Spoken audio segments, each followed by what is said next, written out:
So this is day 5 of my transcranial magnetic stimulation, or TMS, video journal series that I'm making. I'm undergoing TMS for depression and anxiety.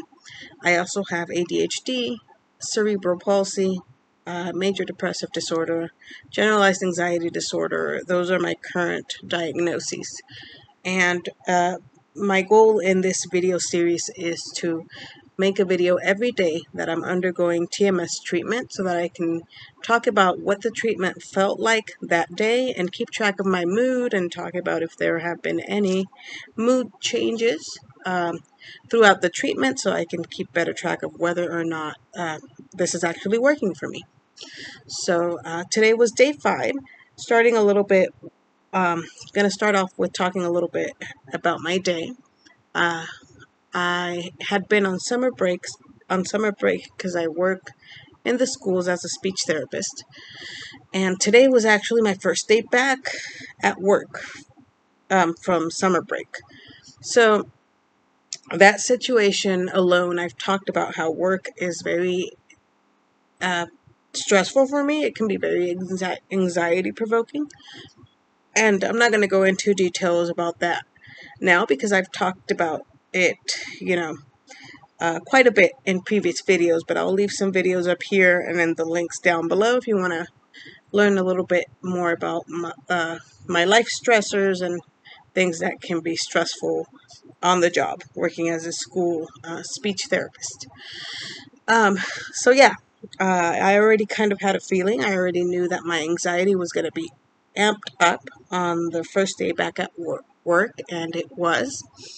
And I debated whether or not to take my clonazepam because I haven't taken it in a couple of weeks, and it's specifically for anxiety and also my startle reflex, which I have talked a lot about. I tend to startle really easily, right? I am easily startled if like somebody closes a door, if there's a sudden noise that I wasn't expecting, if somebody comes up to me and like taps me on the shoulder without like telling me.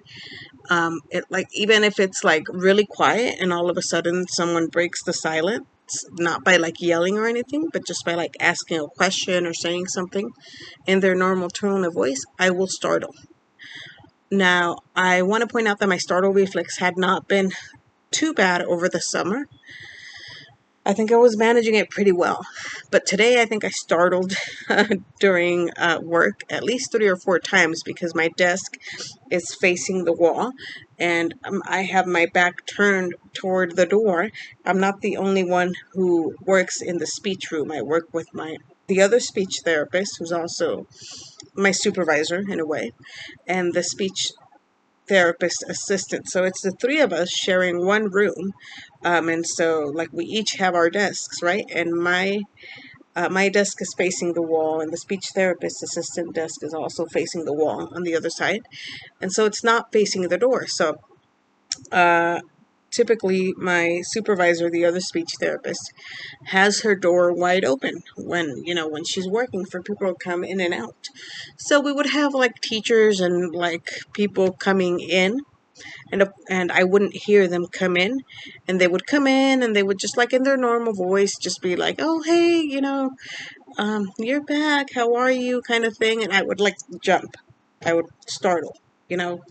So I did that a couple times. My supervisor didn't really say anything about it. I think today my anxiety was just through the roof, and that doesn't help. Like the stress and everything doesn't help with the startle reflex at all. So I was at work from 7:30. I've been up since 6 a.m. The only medication I've taken today is the azstarys, which is a stimulant medication that I take for ADHD. And that's 26.1 milligrams of azstarys. That's the only medication I took. And then at 7:30, I went into work. So I start work at 7:30. And I was at work from 7:30 to 3. And then right.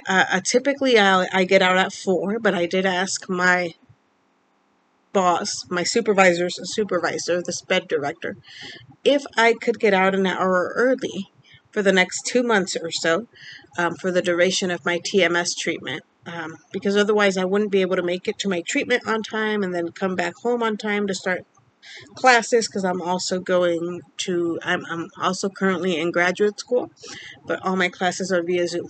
Anyway, typically I would get out at 4, but my supervisor agreed to let me out an hour early, so I was at work from 7:30 to 3.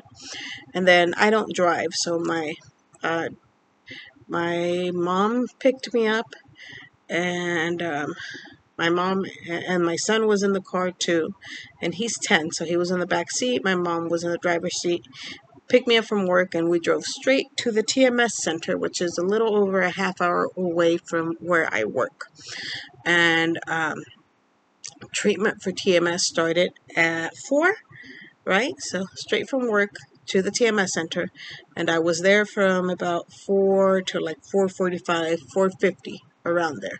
And again, they did the bilateral stimulation, the left side for depression with the fast tapping, and the right side for anxiety with the slow tapping.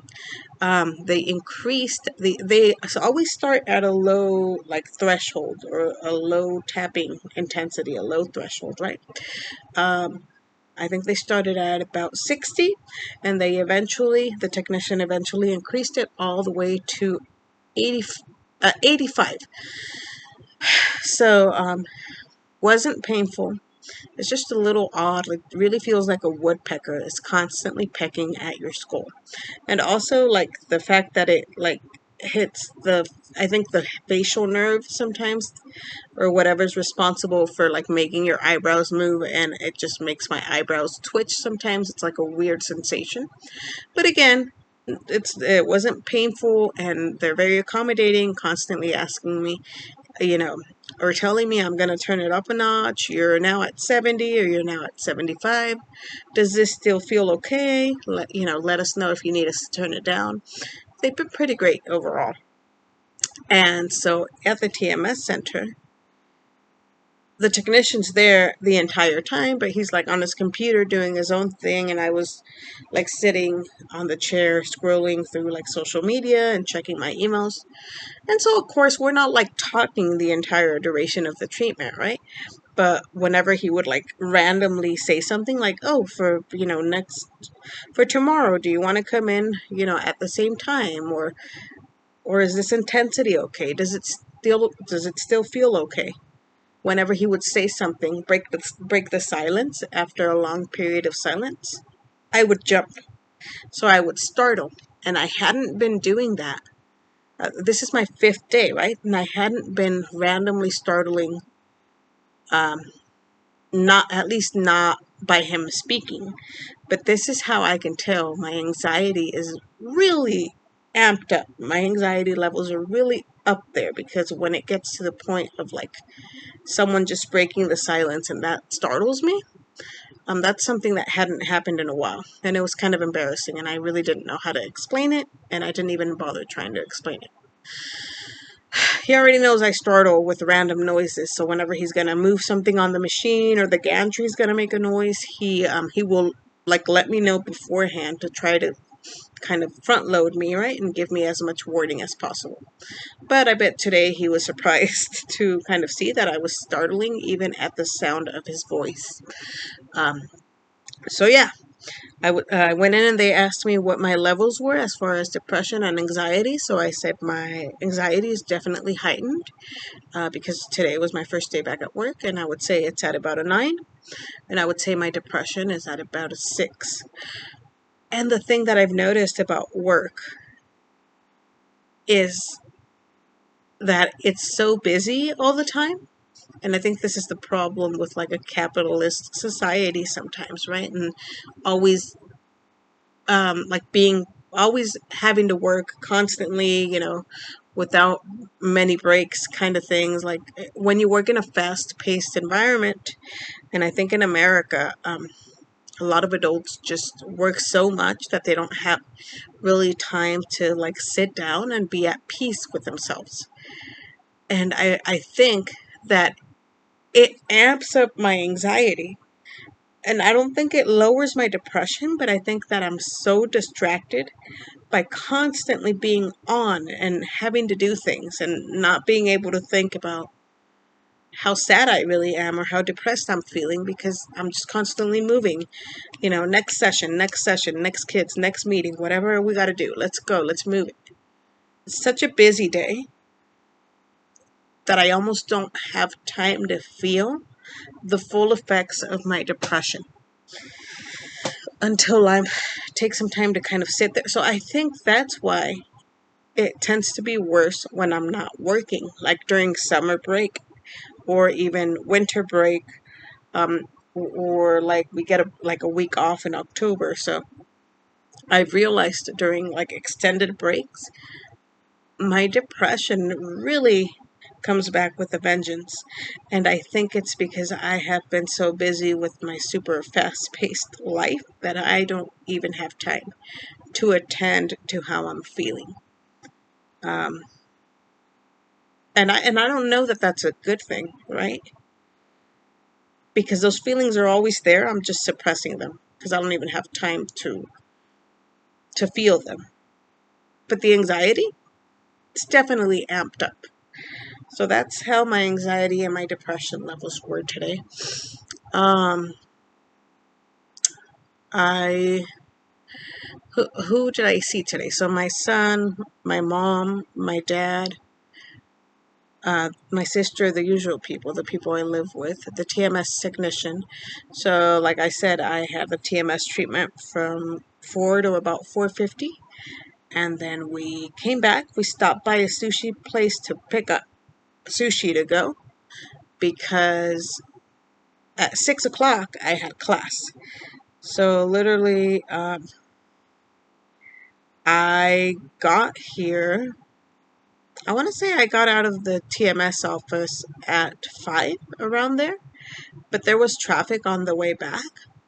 So there was traffic. We were stuck in traffic. We stopped by the sushi place to pick up food to go, and I got here at like 5:58. So literally like 2 minutes before I had to sign into my Zoom class, which is from 6 to 8. So again, it's just like super fast paced and super. There's always something to do, right? It's like back to back to back and very little downtime.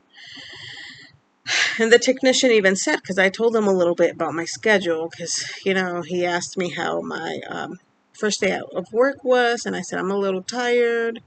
My anxiety's amped up, which I was expecting. And he's like, oh, okay, well, hopefully after this, you can get home and rest a little. And I was like, I don't think so. I have to get home, and I have class from 6 to 8. He said, wow, I don't want you to burn yourself out. So if whatever you feel, if typically we recommend that our patients come in 5 days a week for optimal, like, treat for the optimal result, more optimal results. But it seems like you have a lot of going on, and I don't want you to burn yourself out. So if ever you feel like I'm too tired to come in for treatment today, just let us know.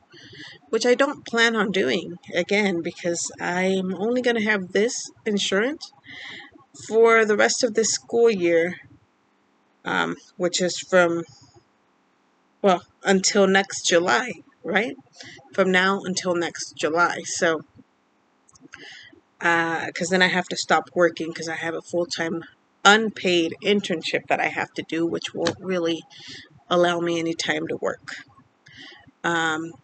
So yeah, the TMS treatment, I just want to get it done now. And yeah, so I was really on edge, and I remember feeling as they were going through like the right side. I'm constantly looking at my phone thinking, all right, what time is this going to be done? I really need to get home on time for school at 6.